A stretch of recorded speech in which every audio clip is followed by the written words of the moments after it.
আসসালামু আলাইকুম ওয়া রাহমাতুল্লাহ। প্রিয় শ্রোতা মণ্ডলী, আশা করি ভালো আছেন। আমিও আল্লাহ পাকের মেহেরবানিতে ভালো আছি। যে সমস্ত মা বোনদের ঋতুস্রাব নিয়মিত হয় না, অর্থাৎ অনিয়মিত ঋতুস্রাব হয় এবং কোমর ব্যথা করে, তলপেট ব্যথা করে, সেই সমস্ত মা বোনদের জন্য অত্যন্ত চমৎকার একটা পরামর্শ নিয়ে এসেছি আপনাদের জন্য। আজকে যে রেমেডি দিব, 2-4 দিন খেলে ইনশাআল্লাহ আপনার নিয়মিত ঋতুস্রাব হবে, কোমরে পেটে আর ব্যথা হবে না। আপনি সর্বপ্রথম 1 গিলাস পানি নেবেন, তার মধ্যে ভালো মানের 2 চামচ মিশ্রি গুঁড়া দিবেন।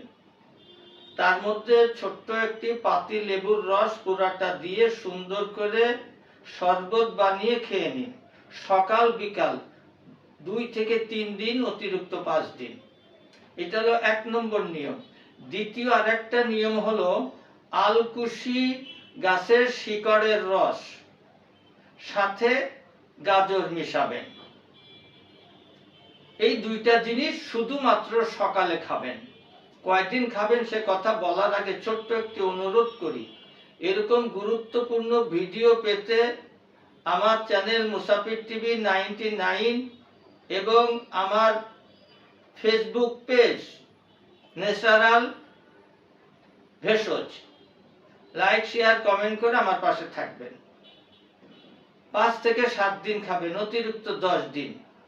ইনশাআল্লাহ যত কঠিন অনিয়ম ঋতুস্রাব হোক, পেটে ব্যথা হোক, কোমর ব্যথা হোক, আল্লাহ আপনাকে পরিপূর্ণ সুস্থতা দান করবেন।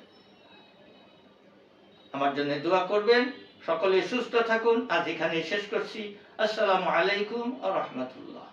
যে কোনো রোগের জন্য আয়ুর্বেদিক এবং অর্গানিক ও আসল গাছ লতাপাতার ওষুধ পাচ্ছেন আমাদের কাছে। সুস্থ থাকতে আজই অর্ডার করুন কিংবা পরামর্শের জন্য হুজুরের সঙ্গে যোগাযোগ করুন নিচে দেওয়া নাম্বারে।